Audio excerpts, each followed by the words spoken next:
11 class हैं। असहयोग आंदोलन, सविनय अवज्ञा आंदोलन, भारत छोड़ो आंदोलन के एमसीक्यू करवाऊंगी मैं आज आपको पूरे के पूरे। ये एमसीक्यू है ना, ये एनसीईआरटी बुक से हैं और तीनों टॉपिक से करवाऊंगी मैं आपको। जो पाठ के अंत में दिए होते हैं ना, अध्याय पूरा हो जाता है, वहाँ है सभी ये, और ये सभी करवाऊंगी मैं आज। और वन लाइनर भी करवाऊंगी, जो वन लाइनर है ना, इसके अंदर जो एमसीक्यू इस पार्ट के अंदर आएंगे ना, वो करवाऊंगी वन लाइनर, जो परीक्षा में पूछे भी जाते हैं और पूछे भी गए हैं, ये आप देख सकते हो। तो स्टार्ट करते हैं हमारा आज का टॉपिक। आंदोलन क्या है, तो आपको पता ही है, असहयोग आंदोलन वो था जो भारतीय जनता थी ना, वो अंग्रेजों का साथ देती थी। यहाँ उन्होंने साथ देने से इनकार कर लिया, तो फिर क्या होगा, आंदोलन ही होगा। और ये गांधी जी का समझे तो बड़े तौर पे पहला ही आंदोलन था, बाकी छोटे छोटे आंदोलन तो हुए थे। अंग्रेजी सरकार की विभिन्न नीतियों के बहिष्कार के लिए चलाए गए आंदोलन को असहयोग आंदोलन कहा गया। इसके दो पक्ष थे, नकारात्मक और सकारात्मक। अंग्रेजी सत्ता जनता के सहयोग के आधार पर चलती थी। इस सहयोग को समाप्त करना ही असहयोग कहलाया, जो आंदोलन का रूप हुआ। चोरा चोरी कांड क्या था? चोरा चोरी कांड है ना, असहयोग आंदोलन अपने चरम पर था। इसी समय 5 फरवरी, आपको एनसीईआरटी जो एमसीक्यू है ना, उसके अंदर 4 फरवरी दिया हुआ है, जबकि एनसीईआरटी बुक है ना, उसके अंदर 5 फरवरी है। एनसीईआरटी जो इसी के बुक में आप एमसीक्यू देखोगे तो वहाँ 4 फरवरी, क्योंकि 5 फरवरी दिया हुआ ही नहीं। अगर 5 फरवरी दिया हुआ है तो 5 फरवरी ही करना है। एग्जाम में वेरी इंपॉर्टेंट है, 2-3 बार ये पर्सन रिपीट हो चुका है कि चोरा चोरी कांड कब हुआ, क्या हुआ। 5 फरवरी 1922 को गोरखपुर जिले में चोरा चोरी गाँव में कांग्रेस की ओर से निकाले गए जुलूस को पुलिस ने रोकने का प्रयास किया। क्रुद्ध जनता ने सिपाहियों को थाने को खदेड़कर आग लगा दी। चोरी को चोरा चोरी कांड कहा जाता है। और ये शायद मैंने कहीं आपको पढ़ाया हुआ भी है कि चोरा चोरी कांड है ना, ये किसकी अध्यक्षता में हुआ था? 22 जवानों की यहाँ मृत्यु हो गई थी। और इस भीड़ का जो नेतृत्व है ना, वो भगवान अहिर ने किया था। किसने किया था? भगवान अहिर था ना, उसने किया था। चोरा चोरी कांड की जानकारी गांधी जी को गोरखपुर में किसने दी थी? दशरथ प्रसाद द्विवेदी ने दी थी। किसने दी थी? दशरथ प्रसाद द्विवेदी ने। और ये जो चोरा चोरी कांड का जो मुकदमा चला था ना, ये मुकदमा किसने लड़ा था? मदन मोहन मालवीय ने ये मुकदमा लड़ा था। और गांधी जी ये कहाँ थे जब ये चोरा चोरी कांड हो रहा था? तो गांधी जी बादरोली में थे, गुजरात में। बादरोली है ना, बादरोली कहाँ है? आपको कमेंट करके मुझे बता सकते हो। और उसके बाद हम नेक्स्ट में, हम चोरा चोरी कांड मैंने बता दिया। जलियांवाला बाग हत्याकांड कहाँ हुआ? ये अमृतसर में हुआ था, जलियांवाला हत्याकांड। जलियांवाला कांड क्यों हुआ आपको पता हो? ये नीचे देखो, रॉयल एक्ट का भी एमसीक्यू है। रॉयल एक्ट का संबंध किस पर प्रतिबंध से है? तो सब शासन की मांग के संघर्ष पर भारतीयों की राजनीतिक गतिविधियों का था। तो पहले रॉयल एक्ट हुआ था, उसके बाद ये हुआ था कौन सा? जलियांवाला बाग। तो रॉयल एक्ट क्यों हुआ था? कि रॉयल एक्ट ये था, इसको किसने कहा था? मोतीलाल नेहरू। मोतीलाल नेहरू ने बिना वकील, बिना अपील, बिना दलील का कानून कहा था इसको, रॉयल एक्ट को। क्योंकि इसकी जो न्यायाधीश कौन थे? 1917 में है ना, सिडनी रॉलेट की अध्यक्षता में समिति नियुक्त की थी। और 18 मार्च 1919 को केंद्रीय विधान परिषद में इसको भारतीयों ने विरोध किया, फिर भी इसे पास कर दिया गया अंग्रेजों के द्वारा। और इसे काला कानून की संज्ञा किसे दी गई? रॉलेट एक्ट को। ये इसको दी गई थी मोहम्मद इकबाल द्वारा, इसे काला कानून की संज्ञा दी गई थी। यानी कि गांधी जी ने इसका विरोध किया था। क्यों किया था? क्योंकि इस कानून में ये था कि भारतीय जनता या भारत का कोई भी व्यक्ति हो, उसे जेल में डाल दिया जाएगा, उस पर कोई मुकदमा नहीं चलेगा, उसका कोई नाम पता वगैरह कुछ नहीं, उसको ये भी पता नहीं कि मैंने क्या गलती की है जिस वजह से मुझे जेल में डाला गया। इसलिए इसका विरोध के कारण गांधी जी ने इसका विरोध किया था। और काले कानून की संज्ञा दी मोहम्मद इकबाल ने। और मोतीलाल नेहरू ने बिना वकील, बिना अपील, बिना दलील का कानून कहा इसको। सिडनी रॉलेट एक्ट है ना, सिडनी रॉलेट की अध्यक्षता में समिति नियुक्त की गई और ये विधान परिषद में पास भी किया गया। भारतीय इसका विरोध कर रहे थे और गांधी जी ने इसके विरोध में, किसके? रॉलेट एक्ट के विरोध में सत्याग्रह करने फरवरी 1919 में सत्याग्रह सभा की भी स्थापना कर दी। और क्या हुआ कि गांधी जी और भी इनका साथ दे रहे थे, रॉलेट एक्ट के जो विरोध था हो रहा था उसमें साथ दे रहे थे।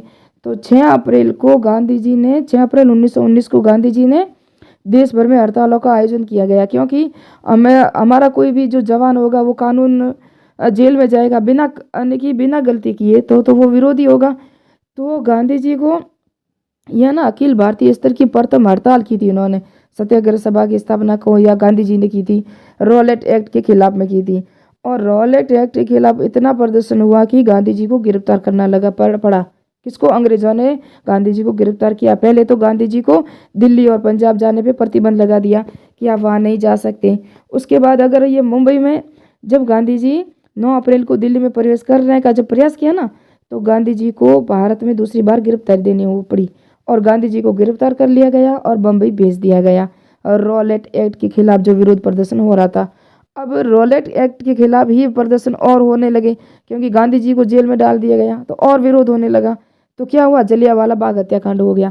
पहले रॉलेट एक्ट हो गया, फिर जलियांवाला हत्याकांड जो 13 अप्रैल 1919 को वैसाखी का दिन था और अमृतसर में ये हुआ था, हमको पता है। लेकिन उस समय पंजाब के लेफ्टिनेंट गवर्नर माइकल ओ डॉयर थे। कौन थे? ये लेफ्टिनेंट गवर्नर थे ना, वो माइकल ओ डायर थे। लेकिन याद रखना, एक सेना का अधिकारी था जो जनरल डायर था, जिसने गोलियां चलाई थी। और गोली चलाने के समय कौन भाषण दे रहा था? जो ये अमृतसर में वैसाखी के दिन जो ये सम्मेलन हो रहा था जलियांवाला में, क्यों? किसके? भारतीय जनता अंग्रेजों के खिलाफ कर रही थी, रॉलेट एक्ट के खिलाफ कर रही थी। तो वहाँ भाषण दे रहे थे लाला हंसराज। भाषण देने के समय में ही इन्होंने बिना नियतों पे गोलियां चलाई जनरल डायर ने। माइकल ओ डायर वहाँ के लेफ्टिनेंट गवर्नर थे पंजाब के, जबकि जनरल डायर वहाँ एक सेना अधिकारी था। उसको ऑर्डर दिया था किसने? माइकल ओ डायर ने दिया था। और 1000 लोग मारे गए, बड़ी दुखद घटना हुई। फिर अंडर कमेटी की जो स्थापना हुई और ये जो जलियांवाला हत्याकांड हुआ, उसके विरोध में रविंद्रनाथ टैगोर ने नाइटहुड और सर की उपाधि लौटा दी, है ना। और शंकर नायर थे जो वायसराय की कार्यकारिणी के सदस्य थे ना, उन्होंने अपना इस्तीफा भी दे दिया। जलियांवाला हत्याकांड बाग की जो जांच थी ना, पहले तो अंडर कमेटी, फिर मदन मोहन मालवीय की अध्यक्षता में समिति भी नियुक्त की गई थी। तो ये कुछ पॉइंट थे, वो आपको मुझे बताना था। अब स्टार्ट करते आगे का। रॉयल एक्ट मैंने समझा दिया। प्रिंस ऑफ वेल्स 17 नवंबर 1921 को भारत आया। ईस्ट यंग इंडिया क्या था? तो गांधी जी द्वारा 1919 में अहमदाबाद में प्रकाशित एक अंग्रेजी समाचार पत्र था। 9 अगस्त 1947 का दिन क्यों महत्व है? क्योंकि यहाँ भारत छोड़ो आंदोलन का नारा दिया गया था। मरो नहीं मारो का नारा किसने दिया? लाल बहादुर शास्त्री ने दिया। दिल्ली चलो का नारा सुभाष चंद्र बोस ने दिया। करो या मरो का नारा महात्मा गांधी ने दिया। काकोरी कांड स्मृति दिवस 9 अगस्त को मनाया जाता है। 9 अगस्त 1925 को यह कांड हुआ था। और काकोरी कांड स्मृति दिवस मनाने की परंपरा किसने प्रारंभ की थी? तो भगत सिंह ने की थी। भारत की कोकिला सरोजिनी नायडू है। कैबिनेट मिशन भारत कब आया? 1946 में। गांधी जी को राष्ट्रपिता की उपाधि किसने दी? सुभाष चंद्र बोस ने दी। यह असहयोग आंदोलन पूरा आप डिटेल से देख सकते हो। चोरा चोरी कांड मैंने पूरा समझा दिया कि किसको 5 फरवरी 1922 को हुआ था और किसकी अध्यक्षता में हुआ था, किसने इसका जो नेतृत्व किया था। रॉलेट एक्ट क्या था? तो रॉलेट एक्ट भी मैंने बता दिया अभी आपको पूरा डिटेल से। गांधी जी ने खेड़ा और अहमदाबाद में क्या किया? गांधी जी ने 1915 में दक्षिण अफ्रीका से आए और फिर वर्ष साबरमती में अपना आश्रम बनाया। चंपारण और खेड़ा में गांधी जी ने किसानों के हित में काम किए। उन्होंने अहमदाबाद में मिल मजदूरों के हित में सत्याग्रह का उपयोग किया। सत्याग्रह में सीमित प्रयोग व्यापक प्रयोग की भूमिका मात्र थी। जलियांवाला बाग हत्याकांड मैंने पूरा बता दिया आपको, अभी पूरी डिटेल से भी समझाया है। किसने उपाधियां लौटाई थी? इसका वापस इसकी जांच समिति अंडर आयोग था, अंडर कमेटी। उसके बाद मदन मोहन मालवीय ने भी इसकी जांच की थी। खिलाफत आंदोलन भारत में स्वराज को समझाइए। स्वराज पार्टी असहयोग आंदोलन था ना, असहयोग आंदोलन को मैं थोड़ा सा समझाना था, लेकिन आगे आएगा तो और समझा दूंगी। स्वराज्य पूर्ण स्वराज के लक्ष्यों को प्राप्त करने के लिए इस बार कानून का उल्लंघन करने का निश्चय किया। अपना संकल्प व्यक्त करने के लिए स्वतंत्रता प्रेमी भारतीयों ने देशव्यापी विरोध प्रदर्शन और सत्याग्रह आंदोलन का आयोजन किया था। ये गांधी जी के स्वराज्य को समझ में देखेंगे तो पूर्ण स्वराज के लक्ष्य को लेकर गांधी जी के नेतृत्व में कांग्रेस द्वारा प्रारंभ किया गया आंदोलन पूर्व में चलाए गए असहयोग आंदोलन के बिल्कुल ही ये भिन्न था। और आगे हम देखेंगे लुई फिशर ने किसकी जीवनी लिखी थी? लुई फिशर ने महात्मा गांधी की लिखी थी। गांधी जी की जीवनी क्या लिखी थी? The life of Mahatma Gandhi शीर्षक पुस्तक लिखी थी लुईस फिशर ने। भारत में प्रिंस ऑफ वेल्स कब भारत आया? तो अभी देखा आपने 17 नवंबर आया था 1921 को। असहयोग आंदोलन वगैरह ये पूरी डिटेल से आप देखोगे तो 17 नवंबर 1921 को प्रिंस ऑफ भारत कहाँ आया था? पहले मुंबई में आया था। और यंग इंडिया पर टिप्पणी। यंग इंडिया महात्मा गांधी द्वारा प्रकाशित एक साप्ताहिक पत्र था। इसका प्रारंभ 1919 में अहमदाबाद में किया गया। अंग्रेजी में प्रकाशित पत्र था। समाचार पत्र प्रकाशित लेखों में ब्रिटिश सरकार द्वारा गांधी जी को राजद्रोह का मुकदमा चलाया गया था। यंग इंडिया में लिखा हुआ है, गांधी जी ने खुद लिखा था। पत्र के माध्यम से गांधी जी ने वायसराय को 11 शर्तें मानने के लिए कहा। इन शर्तों को यदि सरकार स्वीकार कर ले तो सविनय अवज्ञा आंदोलन आरंभ नहीं किया जाएगा। और यह सविनय अवज्ञा आंदोलन पूर्ण स्वराज की मांग को लेकर गांधी जी के नेतृत्व में चलाए जाने वाले एक आंदोलन था, जो पूर्व में चलाए गए असहयोग आंदोलन से बिल्कुल अलग था। काकोरी कांड, मैंने कहा 9 अगस्त 1925 को घटी थी ये घटना। और ये भारतीय स्वतंत्रता संग्राम के क्रांतिकारियों द्वारा अंग्रेजी हुकूमत के विरुद्ध भयंकर विरोध छेड़ने की खतरनाक मंशा से हथियार खरीदने के लिए ब्रिटिश सरकार में का ही खजाना लूट लेने के लिए ऐतिहासिक घटना थी 9 अगस्त वाली। इन ट्रेन डकैती जर्मनी से बने 4 माउसर पिस्तौल काम से लाए, यानी कि ये जर्मनी से जो आ रहा था सामान, याद रखना। इसमें हिंदुस्तान रिपब्लिक एसोसिएशन के केवल 10 सदस्यों ने पूरी घटना को अंजाम दिया। इसमें पूर्ण प्रमुख क्रांतिकारी रामप्रसाद बिस्मिल और अशफाक उल्लाह खां थे। कैबिनेट मिशन, ये पूरा डिटेल दे सकते हो। 26 जुलाई 1945 को क्लीमेंट एटली के नेतृत्व में ब्रिटिश मंत्रिमंडल में ग्रहण किया। प्रधानमंत्री एटली ने 15 फरवरी 1946 को भारतीय संविधान की स्थापना और तत्कालीन सत्ता ग्रहण की। प्रधानमंत्री ज्वलंत समस्याओं पर भारतीयों के विचार विमर्श के लिए कैबिनेट मिशन को भारत भेजने की घोषणा की थी। 3 ब्रिटिश कैबिनेट सदस्यों ने उच्च शक्ति संपन्न मिशन में भारत का कौन था? सजीव old, Lord Patrick Lawrence, board of trade के अध्यक्ष स्टैनफोर्ड और नौसेना प्रमुख एवी अलेक्जेंडर शामिल थे। 24 मार्च 1946 को दिल्ली पहुंचे थे, याद रखना ये दिल्ली पहुंचे थे। जबकि प्रिंस ऑफ वेल्स मुंबई आया था 17 नवंबर 1921 को, याद रखना वो भी। लॉर्ड माउंटबेटन की भारत के वायसराय कब नियुक्त किया गया? तो फरवरी 1947 को वेवेल के स्थान पर, वेवेल योजना थी ना, उसके स्थान पर लॉर्ड माउंटबेटन को वायसराय नियुक्त किया गया। उन्होंने वार्ताओं में अंतिम दौर का आह्वान किया।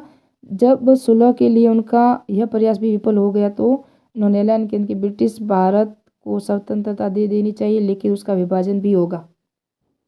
अब निबंधात्मक प्रश्न हम नहीं करेंगे।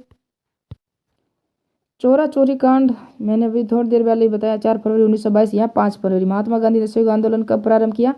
असहयोग आंदोलन महात्मा गांधी ने सितंबर 1920 में किया था। लेकिन याद रखना, असहयोग आंदोलन किसके बाद प्रस्ताव में लाया गया था? तो आगे हम देखेंगे। खिलाफत आंदोलन जो हुआ ना, असहयोग आंदोलन या खिलाफत आंदोलन जो भी हुआ, ये कांग्रेस का जो अधिवेशन है ना, एक तो विशेष अधिवेशन होते हैं, अब कांग्रेस के विशेष अधिवेशन सिर्फ 4 हुए हैं। और ये विशेष अधिवेशन था सितंबर 1920 में कलकत्ता में हुआ था, लाला लाजपत राय की अध्यक्षता में हुआ था।